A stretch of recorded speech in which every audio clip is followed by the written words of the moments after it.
This is the very, very beginning, the first semester of a long voyage, as in anything. Gary Fields, I'm principal of Bowling Green High School. This is my 10th year as principal at the high school, as a former teacher here as well. This is one of the oldest high schools in the state of Kentucky. We have a lot of tradition at Bowling Green High, and just last year graduated our 100th graduating class.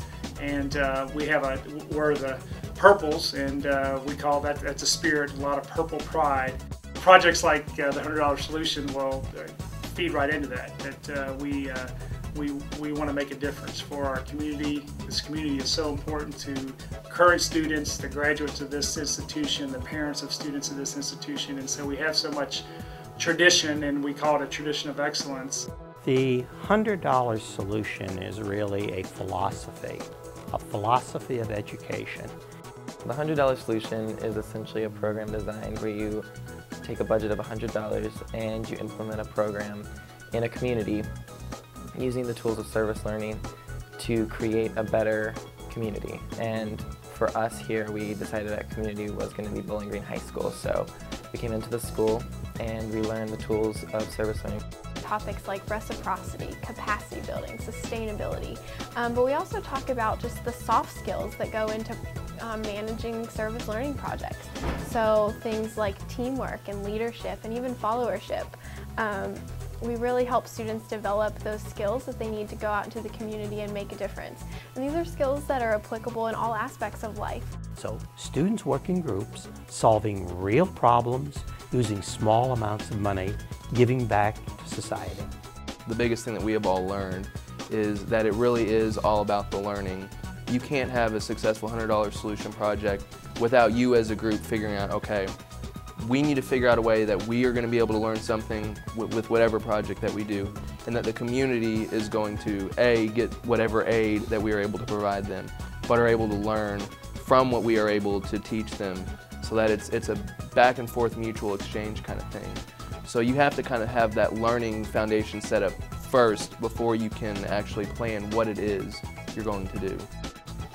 We had all these ideas, and we took a tour, and a teacher told us several different things that they needed done, and it just became bigger and bigger and bigger, and eventually got to the point where we weren't going to be able to solve it on either $100 or in a manageable time frame. So we kind of had to draw back and then figure out what the school really, really needed down to the core. We came to realize that when you're dealing with, a population of 1,200 people, that kind of wrangling the right people together actually takes some time. So the biggest thing has been for us to realize, okay, we can still be successful without doing all of the things we had originally anticipated. In Belize, you're not going to do the same things you are in a Bowling Green High School setting. So we used the high schoolers actually, and we talked to them about what they thought they would like to see in the community. We decided we were going to create, after we had spoken with the students, we wanted to create a student-teacher advisory council so that the students of Bowling Green High School could kind of have a forum that they could communicate ideas and concerns with teachers and kind of have an open dialogue type of thing, so that ideas are able to go back and forth with each other, because this is an idea that the students of the school thought would be good because it's not something they had before. We decided to start a mentoring program in Bowling Green High School, and so basically we have like multiple things going on, and so half of us are working one-on-one with students, and the students we've identified, some of them are first-generation high school graduates, and I know the students I work with are both first-generation college or attendees. And so they really don't know what to do with the process. They're capable and they're smart, but they need someone to basically encourage them and say, yeah, you can click the apply button, like let's apply for Western, or let's apply to this college, let's look at scholarships now. My group's particular project is we're working with a school club called ROCK, which is Random Offerings Cultivate Kindness. and they have a recycling program that they set up. And we're working with them to build the program. We're advertising for them so that we can get the whole high school to start recycling and spread that to the community. Our group is making posters. That's our main project. That's how we're spending the $100 we get. We're making posters to advertise recycling around the school, and hopefully we're going to be able to laminate them so that they'll be sustainable and they can continue to use them. And we ran them through a vision commitment action plan, which basically was a plan where we would help them be more sustainable so that they didn't have that confusion whenever the new school year started. It would just automatically take place and they would recycle again. This has turned into one of the best classes I've ever taken in my life. The $100 solution has completely transformed the way I think about the world, the way I think about serving the world and being engaged in communities. It's given me the tools to really make a difference, to not just say that I see a problem or that I want to do something about it, but to actually do something that's lasting, that's sustainable. You really can make a huge impact just starting by one person. Because I know just one of my students in particular, you know, I'm helping him. Well, he's taking it upon himself to go out and share it with his friends. So by impacting one, we're actually impacting many.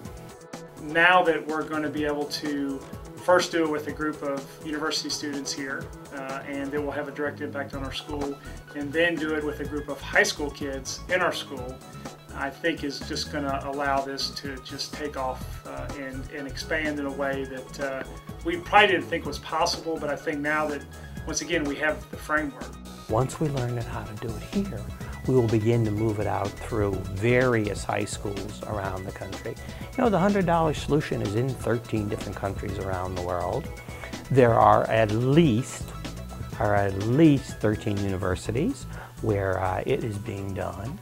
And this is the first time that a high school, and someday I can see where we would even have it down to the middle school, and lo and behold, the elementary school. Students can learn. Giving back to society is an expectation. It's a responsibility. Muhammad Ali, one of the great heroes, said that service is the rent that you pay for being a member of democracy, and we're teaching you how to be a good member of a democracy here. The first time that we attempted to do right within a high school, I'm elated with the results. And it's all based on the fact that you have a school system that cares, you have a superintendent that will support you, you have a principal who is outstanding, and a group of teachers who want to partner and be a member of our team. The perfect combination for success. University students working with a school system that cares about, continues to care about the education of students, and we are all elated. Bowling Green High School, Western Kentucky University, with our Honors College working together to make a difference.